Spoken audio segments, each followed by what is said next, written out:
जय श्री राम दोस्तों, स्वागत है आपका हमारे YouTube चैनल भक्ति की शक्ति ज्ञान के साथ में। दोस्तों, दशहरे में रावण के पुतले को जलाने की परंपरा सदियों पुरानी है।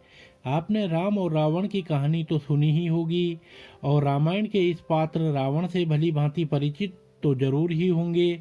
आइए हम आपको रामायण के इस पात्र से जुड़ी कुछ रोचक बातें बताते हैं।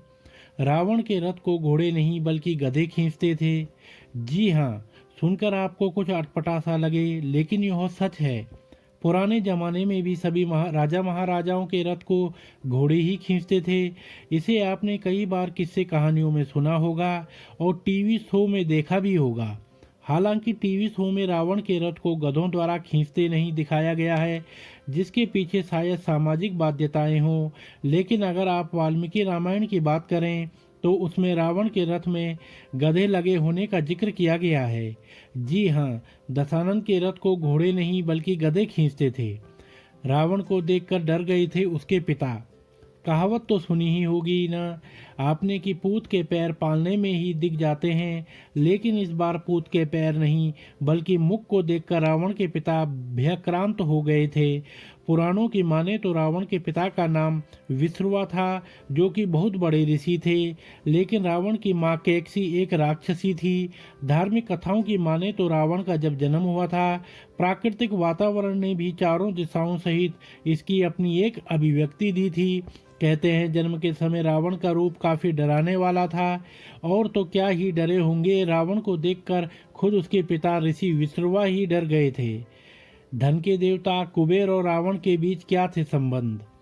धार्मिक ग्रंथों के मुताबिक लंकापति रावण के पिता ऋषि विश्रुवा की पहली पत्नी झड़वीरा थी। कुबेर ऋषि विश्रुवा और झड़वीरा की संतान थे और रावण ऋषि विश्रुवा और राक्षस रानी केकसी की संतान। दोनों के पिता थे ऋषि विश्रुवा। इस नाते रावण और कुबेर का संबंध भाई का था। पौराणिक कथाओं में तो यह भी सुनने को मिलता है कि रामायण में जिस लंका के बारे में आपने सुना है वह रावण का था ही नहीं, बल्कि वह रावण के भाई कुबेर का था, जिसे उसने लंका से भगा दिया था और लंका पर खुद का राज स्थापित कर लिया था। रावण के आताताई व्यवहार से खुद उसका भाई कुबेर भी बहुत परेशान था। कहते हैं रावण के पास जो पुष्पक विमान था वह भी उसके भाई कुबेर का ही था, जिसे उसने छीन लिया था। आखिर क्यों रावण माता सीता को स्पर्श नहीं कर पाया? कहते हैं रावण के व्यभिचार से पूरी दुनिया परेशान रहती थी।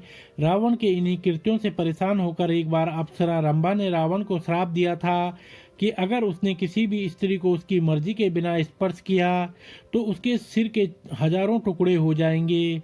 पुराणों में तो जिक्र है कि रंभा के इस श्राप के कारण रावण स्वयं की पत्नी मंदोदरी को भी उसकी मर्जी के बिना स्पर्श नहीं करता था। इसी श्राप ने रामायण काल में पतिव्रत धारण किए सीता की लाज की रक्षा की और रावण कभी भी उन्हें स्पर्श नहीं कर पाया। शनिदेव को क्यों बंदी बना लिया था?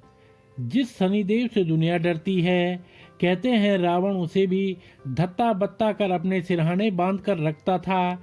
बात तब की है जब रावण का पुत्र मेघनाथ का जन्म होना था और उसके लिए सभी शुभ लग्नों को रावण ने उचित स्थिति में रहने का आदेश दिया था।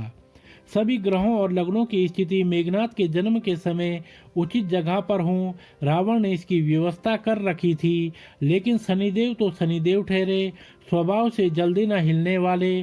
कहते हैं न कि जो शनि की दशा में फंसा लंबा जाता है, इसलिए रावण ने उन्हें भी आदेश दिया कि वह मेघनाथ के जन्म के समय उचित स्थान पर रहे।